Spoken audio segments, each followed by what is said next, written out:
Սիրելի ռադիո լսողներ եւ ռադիո դիտողներ, FM 106 եւ 5 հաճախականության վրա են ձեր ռադիո ընդունիչները, կամ դուք մեզ դիտում եք լրատվական ռադիոյի գործարար ալիքի թվային հարթակներից որևէ մեկի վրա, այլևս այստեղ տեղում մենք սկսում ենք Արա Պապյանի հեղինակային Modus Vivendi հաղորդաշարը։ Դավիթ Խումարյանը երկրորդ խոսափողի մոտ է, Արա Պապյանը Հայաստանում է, մեր տաղավարում ողջույն պարոն Պապյան։ Բարև ձեզ։ Բարով եք եկել։ Այաթոլլահ Ալի Խոմեյնին էլ չկա, եւ հավանաբար չկա նաեւ միջին արևելքը այնպիսին ինչպիսին մենք իրան գիտենք եւ ինչպիսին ինքը եղել է վերջի 30-40 տարին, եթե ոչ ավել։ Ինչա լինելու Պարսկաստանի հետ, ինչա լինելու միջին արևելքի հետ եւ ի վերջո ինչա լինելու մեզ հետ ստեղծված իրավիճակում։ Եթե մեզ դիտողները եւ լսողները անդրադառնան մեր նախորդ տարիների հաղորդումներին, մենք բազմիցս նշել ենք, ես նշել եմ, որ Բալկաններից հետո հերթը միջին արևելքին է։ Բալկաններում վերադասավորում տեղի ունեցավ, այն ինչ որ սառեցվել եւ կասեցվել էր առաջին համաշխարհային պատերազմից հետո, հասավ ինչ որ տրամաբանական ավարտի։ Արդար չէր այդ վերաբաշխում, բայց տեղի ունեցավ այսօր։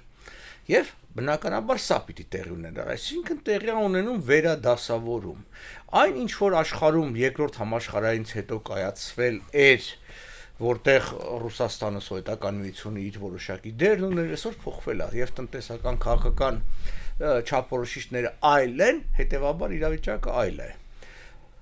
Միացյալ Նահանգները նաեւ հասկանում են եւ սրա մասն ենք բազմիցս խոսել, որ իրենց հիմնական հակառակորդը եւ թշնամին Չինաստանն է։ Եվ մենք նշել ենք, որ քանի որ Չինաստանի դեմ ուղակի հարվածներ հնարավոր չի հասցնել, դրա համար պետքա Չինաստանի դաշնակիցներին, Չինաստանի մատակարարներին, Չինաստանների ճանապարհը, այդ բոլորը հերթով ազդելով գնալ։ Եվ ելի ենք նշել, որ որպես նավթի հիմնական մատակարարներից մեկը Իրանը եւ ընդհանրապես Պարսից ծոցը որպես հիմնական աղբյուր նավթի եւ հեղուկ գազի հետ արտահանման համար, ինչպես նաեւ հնարավոր ճանապարհները դեպի Եվրոմիության երկրները, Հնդկաստանի ապրանքների որպես հակակշիռ Չինաստան, այս ամբողջ այդ, այսինքն մի մեծ համաշխարհային վերափոխումների մեկ մասնիկ է, տեսեք, թվում է որ Վենեսուելան ուր, Մադուրոն ուր, Իրանը ուր, բացահայտ է, պետք է Չինաստանի նավթի մատակարարներն են։ Այսինքն հիմա ուրեմն այդ քայլը որ արվեց, ինչ էին հանդուրժում Մադուրոին այսքան ժամանակ եւ այլն։ Իսկ ինչու չհանդուրժեցին հիմա, որովհետև պետք էր վերցնել Վենեսուելայի նավթը, իսկ Վենեսուելան իր հաստատված պաշարներով աշխարհում թիվ 1-ն է, Սաուդյան Արաբիան 2-րդ, Իրանը միայն 3-րդը, Կանադան 4-րդը։ Հիմա ըստ էության, երբ որ Իրանը փակեց այ հիմա այս քանի օրը, 2 օր եւ դերվի մի քանի օր կշա Հորմուզի նեղուցը, թվում է ինքը վատություն անում ում։ Ինքը վատություն անում Չինաստանին, առաջի հերթին, Հնդկաստան, Կորեա, Ճապոնիա։ Այս 4 երկիրներն են այդ նավթի հիմնական գնորդը։ Նավթի գինը բարձրանալու, ով աշահելու Միացյալ Նահանգները, եւ ռուսները, բայց քանի որ ռուսների ծավալը նավթի քիչ է եւ պատժամիջոցներ կա, թվում երկրորդային պատժամիջոց կա, վախենալու են առնեն, բայց Վենեսուելայի նավթը ով է տնօրինում այսօր։ Ամերիկան վաճառելու է։ Հետևաբար այստեղ այսպես քաղաքական շահի եւ տնտեսական շահույթի պայքար է գնում, սա է գնում։ Այսինքն այո, եթե մի բառով ասենք, մի նախադասությամբ այլևս այն չի կարող լինել, ինչ եղել է, հիմա ինչ պիտի լինի։ Պարսկաստանի հետ ինչա լինելու։ Իմ կարծիքով Պարսկաստանում այս անգամ սա կհանգեցնի իշխանափոխության։ Ռեժիմի տապալման, թե միայն իշխանափոխության։ Դե արդեն ըստ էության ռեժիմը տապալված է, որպես այդպեսին չի լինի։ Դուք ասում եք Խամենեիի սպանությունը, կան լուրեր, որ նրան փոխարինող Այաթոլլահին էլ հաջորդ իսկ օրը սպանեցին, այսինքն վերնախավ գլխատված է։ Մյուս կողմից ակնհայտ է, որ Իրանի ժողովուրդը չի ուզում ապրի այն ձևով, այն վարչակը, որը կա, հոգնել է։ Հավոր, պարոն Պապյան, ինձ էլ է տես թվում, բայց ոնց որ process-ները տես ցույց չեն տալիս, էլի։ Չեն տալի, ամբողջ ժողովուրդը համաժողովրդական հրճվանքի մեջ է։ Ես չեմ տեսել այդ կապը։ Ես Երևանում երեք տեսել եմ։ Երեք Երևանում հրապարակում, Հանրապետության հրապարակում իրանցիները հավաքվել էին նախնական, բայց տեղում, տեղում էլ, տեղյա։ Այդ լուրը երբ որ հայտնվեց, այդ լուրը Թեհրանում երբ որ հայտնվեց, ամբողջ քաղաքը հրճվանքով գոռում էր ուրախությունից, այդ որն է։ Ասենք երկիրը, որ ուրախանում է սեփական առաջնորդի սպանությամբ եւ բացահայտ է ուրախանում, այդ ժողովուրդը օգնել է։ Նայեք, հաշվարկները հետեւյալն են. 5-ից 6 միլիոն մարդ կա, ովքեր որ ներգրավված են այս ներկա իշխանության հետ, դա ապարատն է, դա պատժիչ օրգաններն են եւ այլն, 5-6 միլիոն մարդ է նրանց հետ։ Եվ այն մնացած մի 85 միլիոն, 82 միլիոն նայած ինչքանով կհաշվենք, ժողովուրդն է, որը տարապում է, բարձր ինֆլյացիան է, հատկապես վերջ տարիներին է, դա ամենամեծ խնդիրն է եղել, սահմանափակումները, խստացումները, հետո ամենակարևորը արտաքին ուժերի շահագրգռություն կա, որ իշխանափոխություն լինի, երկիրը ջախջախելու, կոտրելու ցանկություն չկա, ոմանք որ գրում են ասում են կարող է երկիրը տրողվի, չի տրողվի, Իրանը չի տրողվի, դրա ոչ ներքին բաները կա, նախադրյալները, ոչ էլ արտաքին որևէ Ես ձեր չափ իհարկե չգիտեմ Իրանը, պարոն Պապյան, բայց ես գիտեմ իմ մտավախությունները։ Մտավախություն ունենք, բայց իսկ իմ մտավախությունը հետեւյալն է, որ ինքը կդառնա ինչ որ 5 հատ առանձին տենց կվազի միավոր, որը միաժամանակ բոլորը իրար հետ կսկսեն պատերազմել, ու մենք կունենանք այն պատկերը, որը ունեցել ենք Սիրիայում, Լիբիայում։ 5-ից 2-ի անունը տվեք։ Դե ասենք լոռերը եւ քրդերը։ Հետո ադրբեջանցիները։ Այդ ավելի շատ գիտական մտավարժանքներ են, լոռերը երբևէ, այսինքն ֆարսի դեմ կռիվ անողը չեն, իրանք իրանական մտածողություն դե բավականին խոր է, դուք մոռանում եք մի բան, որ սա սովետական միությունը չի, որի ռուսական կայսրությունը 19-րդ դարում է հավաքվել, ըստ էության եթե հարավային Կովկասով գանք 1813, 28 թվակ պայմանագրեր, Միջինայասյան ավելի ուշ, Բալթյան երկրները շատ ավելի ուշ, սա այս տարածքով Իրանը գոյատևել է 2.500 տարի առնվազն Այս դեմոգրաֆիկ պատկերով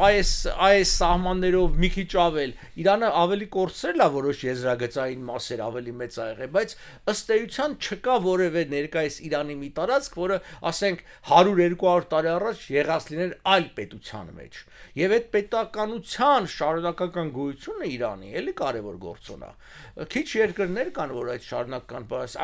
ամբողջ միջին արևելքում ժամանակին երկու անկախ կամ գոնե ձևական անկախ երկիր կար Օսմանյան կայսրությունն ու Իրանը մնացած այդ բոլոր երկրները այսօր որ բանը Աֆրիկայում էլի մենակ ասենք Եթովպիաներ Չինաստանը որ Չինաստան է իր հսկայական երկար օկուպացված եղել հա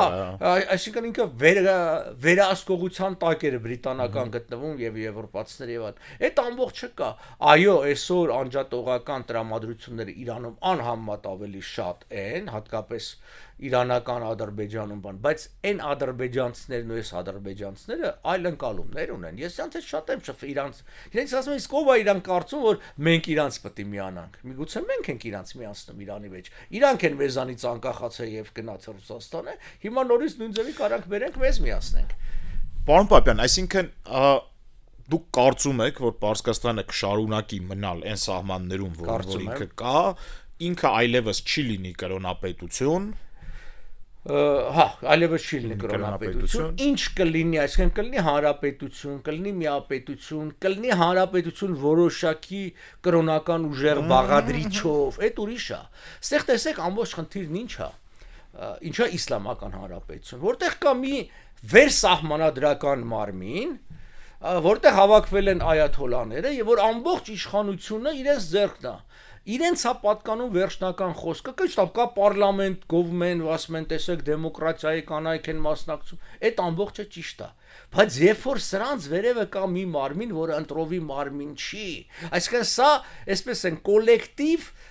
միապետ է հանդիսանում դե 80 հոգի են հա 83 հոգի են այդ էքսպերտները չէ շատ քիչ են ինչ 83-ը շատ ավելի քիչ 2 տասնյակ էլ չկան դա կախում է այաթոլաների թվից այդտեղ մեծ բայց հասկանում եք անգամ դա բան չի էլի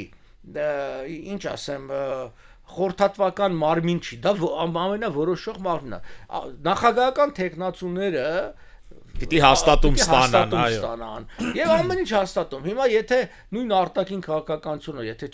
ասենք ոչ նախագահ, ոչ վարչապետ, նախագահ չասենք վարչապետ, չգիտեմ, արտգործնախ իրենք չեն որոշում։ Կարճ ասած, նաև այստեղ ուրիշ մի հարց կա։ 70-ականներին 70 հեղափոխությունը որ եղավ, այն ժամանակ աշխարհի, ասենց ասենք, էլի տեղեկատվական հնարավորություններն ուրիշ էին։ Հիմա անգամ այս վարչախումբը չի կարող մեկուսացված պահել։ Չմոռանանք նաև այս տարիների ընթացքում հսկայական իրանական սփյուռք ձևավորվել, շատ ավելի մեծ, շատ ավելի կազմակերպված, շատ ավելի հարուստ, քան հայկականը։ Մենք միշտ մերով ենք գնում, որտեղ մերը մի քիչ ավելի ժամանակային առով երկարաբան է, բայց այն իրանական սփյուռքը, որը գոյություն ունի, եւ հետո սա շատ կարեւոր է, որ սփյուռքի մի զգալի մասը իրենք առաջին սերունդի իրանցն, ասինքն կամ Իրանը տեսած պարսիկներ են, էլի, ծնված տեղափոխված կամ նրանց զավակները։ Մեզ մոտ արդեն մենք 3-րդ, 4-րդ, 5-րդ սերունդի, ասենք նույն ամերիկայերեն մարդկանց ես տեսնում, որ 1890-ականներին են, ասենք եկեն ախտները եւ այդ հայությունից իր մեջ լավագույն դեպքում մնացել է ազգանունի վերջի 3 տարը, եթե մնացել է, դա այսինքն չի մնացել թե բանը։ Հետևաբար ասածն այս ամբողջը գործում է։ Ես կարծում եմ, հարցը հետեւյալն է. եթե առաջիկա օրերին եւ սա 1 շաբաթ 7 օր 9 օրվա հարց է, ինչ որ մի բան փոխվեց այս ժամանակա, որտեղ երկարատև պատերազմ չի լինելու։ Հավոր, բայց գետնին օպերացիա լինելու է, ոնց է կարծում։ Ոչ Իսրայելը, ոչ Միացյալ Նահանգները իրենք զինվոր չեն ուղարկի։ Գետնի վրա կարագործողությունները լինի, եթե իրանական զինված ուժերը տրոֆեն եւ ասենք փորձեն մի բան անել։ Դրա համար է, գիտեք, գահաժառանգը պարբերաբար նույն դիմում բանին եւ ժողովրդին եւ բանակին։ Նույնը Թրամփ իր ուղերձի մեջ, այսինքն որ եկեք հանձնվեք, մեր ձեր նկատմամբ հումանիստական վերաբերմունք ցույց կտանք, չի լինի ցամաք։ Բայց էդ էլ անհասկանալի, ուր կան հանձնվեն, պարոն Պաշտպան։ Եթե գետնին օպերացիա չկա, խնդիրը դա մի դիմադրեք, արդեն հիմա օրինակի համար տեսեք, եթե հրաժարվում են, եթե ժողովրդի վերջո էլի է փողոց դուրս գալու։ Այսինքն այս մերկուրը կռմբակոց են բան կանեն, հիմա կոչինանում տնից դուրս մեկեք, որ չտուժեք, բան չանեք։ Ժողովուրդը դուրս է գալու։ Հիմա այդ եկեք հանձնվել է հետեւյալն է, մնացեք բարակներում։ Դուրս եկեք ժողովրդին մի ջարդեք, մի կոտորեք եւ այլն։ Եթե իրանք չեզոքություն են պահում, այսինքն կամ եթե հանկարծ, ասենք այլ ուժեր, այսինքն բասիջը բանը մեջտեղ բերեն, դրանց էլ ոնց որ ասած շրջապատում եղել է, չէ՞, մենք պատմականորեն գիտենք ոնց այդ երկրներում հեղափոխությունը տեղի ունենում, երբ որ ասենք բանակը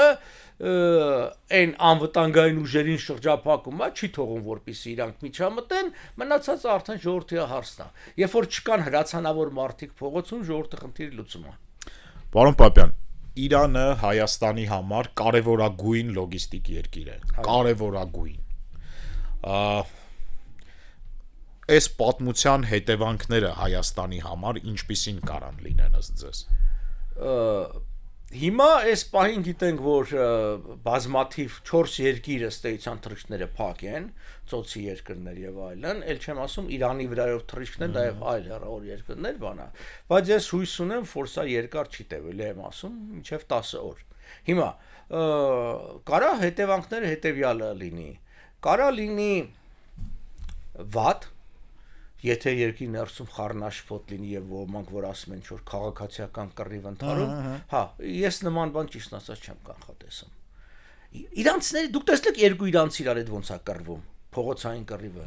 Իրանք իրար դանակով չեն խփում, այն հայի նման։ Իրանք սենց են դանակը տանում։ Կտրեն, վնասեն, բայց չսպանեն։ Իրանց մեջ այդ հակումը չկա։ Հասկանում եք, այդ ժողովրդի մեջ նստած չի այդ բանը մեկը մեկին սպանելու եւ վնասելու։ Դա այլ մշակույթի բան, դա շատ կարեւոր հանգամանք է։ Քաղաքացիական կռվի մեջով ինքը չի անցել Իրանը երբևէ։ Այդ բաներ չկա, ասենք ջանգալիներ են եղել, բաներ, որոնք իշխանության դեմ են կռվել, բայց որ ժողովուրդը կիսվի, այդ իրանք այդ ավանդույթ չունեն։ Այդ վատ տարբերակն ամեն դեպքում։ Լավ տարբերակը, ավելի լավ տարբերակը, քան հիմա, դա կարա լինի հետեւյալը, որ Իրանը դառնում է արևմտամետ, ավելի սերտորեն համագործակցում արևմուտքի հետ, եւ մենք բազմիցս այստեղ քննարկված Հնդկաստան, Իրան, Հայաստան, Վրաստան երթուղին միջանցքը ճանապարհը սկսում է աշխատել։ Այդ դեպքում արդեն մենք ոչ թե երկկողմ առևտրի կամ լավագույն դեպքում էմիրություններից բերված երրորդ երկրների ապրանքն ենք Իրանով անցկացնում։ Այդ դեպքում Հայաստանը իսկապես դառնում է տարանցիկ երկիր, արդեն մեծ սպառող շուկայի Եվրոպայի եւ մեծ արտադրող Հնդկաստանի եւ Չինաստանի միջև։ Հատկապես այդտեղ շատ հավանական է, որ արդեն եւ իրանցիները եւ ամերիկացիները Ադրբեջանին պարտադրեն, որպեսզի նա Նախիջևանի երկաթուղին բացի, որ հիմա ինքը չի բացի։ Մենք արդեն տվել ենք այդ Զանգեզուրի միջանցքը այն երազանքով, որ իբր թե դա պետք է շարունակի երասխից Գյումրիա, դա չի շարունակվելու։ Դա չի շարունակվելու։ Այ եթե իրանական այս ապրանքը գա արդեն պիտի Նախիջևանով գնա, որտեվ միակ արկա երկաթուղին սա է, մնացածը պիտի կառուցվեն, որտեվ մյուս տարբերակը նա է, որ հիմա ինտենսիվ Ռուսաստանը ու Իրանը սկսեցին արդեն կառուցելու հակակշիռ հեծեստրիպի նա է, այն որ ձգձգում էր Իրանը տասնամյակից ավել, դա հայտնի այդ երկու աստարաները կապող երկաթուղին է, այսինքն Ռուսաստան, Ադրբեջան, Իրան, ռեշտ հետո Ղազվին, Իրան, Պարսից ծոց դա է։ Բայց եթե մենք նայում ենք արևմուտքի շահի տեսակետից, Իրանի վրայով ուր գնա Ադրբեջանով դեպի Ռուսաստան, հետո Եվրոպա, թե Իրանի վրայով Հայաստան եւ Վրաստան դեպի Եվրոպա, նախընտրելու են երկրորդ։ Իսկ ոչ Թուրքիա, պարոն Պապը։ Պարսկաստանից Թուրքիա, հետո Եվրոպա։ Պարսկաստանից Թուրքիա երկաթուղի չկա։ Այստեղ էլ չկա հələ։ Չէ, ստե իմ ասածը կա։ Նախիջևան ոնց իրանական դրա համար ասեցի այդ Նախիջևանի հատվածը կստիպեն որ բացի որտեվ կա ֆիզիկապես երկաթուղին կա սա քաղաքական խնդիր է Թուրքիայի պարագային բացի քաղաքականից իսկ նաև քաղաքական պահ կա որտեվ եւ Իրանը չի ուզում ոնց որ ասած այդ զամբյուղի մեջ դնի իր ձվերը ոչ Եվրոպան ոչ Ամերիկան որտեվ ինչու Հայաստանն ու Վրաստանը փոքր երկրներ են իսկ փոքր երկրները պակաս պրոբլեմ չառաջացնող այո եւ հեշտ կառավարելի իսկ այնտեղ Էրդողան կա Թուրքիա մի օր գլոբալ ամբիցիաներ ունի մենք չունենք այդ գլոբալ ամբիցիաները բանա ուզելու եթե կա այս տարբերակ ընդհանրապես միշտ լուծումին ձև չէ ասում են լուծիր ամենահեշտ տարբերակով սա հեշտ տարբերակ է դրան կարող Պարոն Պապյան նոր կոնֆլիկտներ լինելու են թե մենք կարանք համարենք որ սա վերջի արարն է աշխարհակարգի ստեղծման Չէ, իհարկե ոչ, որովհետև եթե մենք անդրադառնում ենք միջին արևելքին, իսկ հիմա ոնց որ թե սա է հիմնական այն հատվածը, որտեղ այդ փոփոխություններն են, միայն Իրանով չի, այնտեղ Թուրքիայի հարց է։ Իսրայելի նախագահը ճիշտ է, որը ձևական, բայց մերի պես, այո։ Հա, մերի պես, մի քիչ մերից լավ իհարկե, բայց մերի պես, այս վերջ հայտարարությունը հենց հարված հետո գիտեք ինչ էր, որ հաջորդ Իրանը Թուրքիան է։ Այսինքն հաջորդ թիրախը Թուրքիան է։ Հələ մի օր անց են ամեն Իրանին խփելուց հետո։ Եվ սա այս հայտարարությունը բազմից են արել իրանց գլխավոր շտաբը, իրանց վերլուծականները, եթե այս վերջի երկու տարվա բաները կարդաք, միշտ գրում է, որ Թուրքիան այսօր շատ ավելի վտանգավոր է, քան Իրանը։ Մենք Իրանի հետևից ենք ընկել, բայց Թուրքիայում շատ ավելի հակաիսրայելական տրամադրություններ կա, նկարտումներ կա կապված, որ Երուսաղեմը դա Ալ-Ակսա, այո, թուրքական քաղաքը, հետո հավակնությունները, որ Թուրքիան որպես իսլամական աշխարհի առաջնորդ, որտեվ այո, իսլամական հեղափոխությունը Իրանում եղավ իսլամի առաջնորդության ձգտումով, բայց դա ձախողվեց, որտեվ շիա պետությունը չէր կարող իսլամի առաջնորդ լինել։ Թուրքիան սունի պետություն, առավել եւս ոչ միայն սունի, այլ Թուրքիայում մինչև 1924 թվականը խալիֆա եղել, այսինքն սունիների առաջնորդը եղել է Սուլթան Խալիֆը, հետո էլ խալիֆա, այսինքն 1517 թվականից այս կողմ, այսինքն երբ որ գրավեցին Եգիպտոսը եւ այսինքն խալիֆի տիտղոսը սուլթանները ստացա, այսինքն 400 տարի եւ սա շատ կարեւոր է եւ սա հիշում է իսլամական աշխարհը եւ Բայց չեն Էրդողանին երբեմն մեղա ասում որ սուլթան, որտեվ սուլթանը նաեւ խալիֆա Այսինքն իրանք չունեն, մենք ունենք ամենից արքա, թագավոր եւ կաթողիկ։ Այո, իրանք մոտ աշխարհիկն ու հոգեվորը նույն բանն է։ Այնտեղ անգամ Շեյխուս Իսլամը դա զուտ այսպես ասած գործակատար է, այսինքն ինչ որ գործ անող է, բայց առաջնորդը համարվում է սուլթանը, խալիֆը։ Այս արարից հետո Իրանը դադարելու է լինել հակաիսրայելական պետություն, ճիշտ եմ հասկանում։ Եթե վերջնական իշխանապողություն լինի, դա լավագույն տարբերակում, այո։ Իսկ կա ինչ որ միջակ տարբերակ, միջակ տարբերակ ձգձգվելն է։ Դա երբ որ մի տարուկես առաջ այդ ներողություն եմ խնդրում, այսինքն դուք չեք համարում որ կարա լինի մի հատ իրավիճակ նախորդ հարձակման նման, որ ինքը կտևի մի շաբաթ 20 օր մի ամիս, Իրանը կշարունակի մնալ իսլամական պետություն եւ ի կշարունակի հոխորտալ ու կշարունակեն իրանք իրար վրա հոխորտալ, այսինքն սա վերջին մարտն է։ Ամերիկային ցույց տվեց, որ այ դու երբ որ ջախջախում ես մինչև իսկ նրա ռազմական կարողությունները, ատոմային հնարավորությունները, բոլոր միջուկային, չգիտեմ, արագացուցիչները, միևնույն է, քանի կա հոգևոր եւ աշխարհիկ ինչ որ ղեկավարություն, երկիրը կարող է վերականգնել, ասում եմ, մողեսը ոնց է, փոչը ընկնում է, հետո աճում է։ Էլի աճում է, կանեն։ Դրա համար արդեն հենց այն որ հարվածը տրվեց Խամենեին, որը իրանց սրբության սրբոցն է եւ այլն, սա նշանակում է իրանք լուրջ են, այսինքն իրանք պիտի այս գործընթացը հասցնեն ավարտի, որովհետեւ եթե չփոխվեց, ապա Իրանը դառնալու է ավելի հակաամերիկյան, հակաիսլամական։ Էդ եմ ասում, այսինքն այդ հավանականությունը չեք տեսնում։ Այսպես ասենք 90% չեմ տեսնում։ Որտեւ ինչի եմ ասում, էլի, տեսեք, եթե ռեժիմը չընկավ, այո, փաստացի, եթե ռեժիմը մնաց, կապ չունի ինչ չափով, ինչ ավերակների վրա։ Մենք պիտի սպասենք երրորդ պատերազմին, ինքը համարելու է, Իրանը համարելու է, որ ինքը հաղթել է եւ Միացյալ Նահանգներին եւ Հրեաներին։ Իրանը արդեն հիմա երբ որ լուրերը լսում եք, տպավորությունն է նա, որ արդեն ինքը ջախջախել է բոլորին, Ամերիկայի նավատորմը այլևս չկա, ռազմաբազա չկա, այդ ասելը հեշտ է, բայց խնդիրը հետեւյալն է, որ իմ կարծիքով Թրամփը նաև պիտի հաջողություն ցույց տա, ինքը նաև ներքին ընտրության հարց ունի։ Տեսեք, մենք այս արտաքին գործոնների մասին ենք խոսում, բայց մոռանում ենք ներամերիկյան գործոններ կա, որոնք նպաստել են պատերազմին։ Անկամ այնպիսի գործոններ, Էփշտեյնի ֆայլերը կարևոր հարց էին։ Պետք է շեղել այդ ամբողջից, այսինքն մեծ պատերազմով, մեծ բախումներով կարևոր է, այսինքն մյուսը դիմաց ընտրություններ կան։ Իսկ այդ ընտրությունների մեջ, իսկ սա արդեն հանրապետական թե դեմոկրատների Իրանի դերը չի կարևոր։ Ընտրությունների մեջ հրեական լոբիի եւ հրեական համայնքի դերն է կարևոր։ Այսինքն նաև պետք է նրանք բավարարված լինեն, եթե նրանք չբավարարվեն Թրամփի քաղաքականությամբ, այսինքն խփեց, ջախջախեց, չգնաց մինչև վերջ, կիսատ թողեց, հետ քաշվեց, Իրանը դառավ ավելի հակաիսրայելական, հակաամերիկյան, մի քանի հատ էլ ընդեղբեցին, լարվածությունը շատացավ, բնականաբար այդ հրեական համայնքը դեմ է տրամադրվելու Թրամփին, ասելու է, չհասկացան, կամ մինչև վերջ տաներ, կամ չսկսեիր։ Դրա համար նաև այս ներքաղաքական պատճառներ կա, որ ինքը պիտի տանի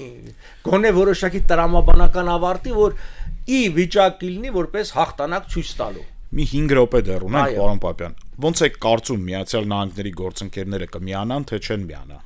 Տարբեր խոսակցություններ կան, Մեծ Բրիտանիան է ինչ-որ հայտարարություն անում, Գերմանիան է անում։ Չեն միանա, որովհետև Թրամփի այն հայտարարությունը, որ իրանք ոչինչ չեն անում եւ այլն։ Բայց նաև չեն դատապարտի։ Այդ դիրքորոշման մեջ է, իսկ կոմց էլ ամերիկան խորքի մեջ պետք էլ չունի իրանց, ինքը միշտ ներգրավել է նրանց որպես որ ասի որ միջազգային իրավունքի կողմից այո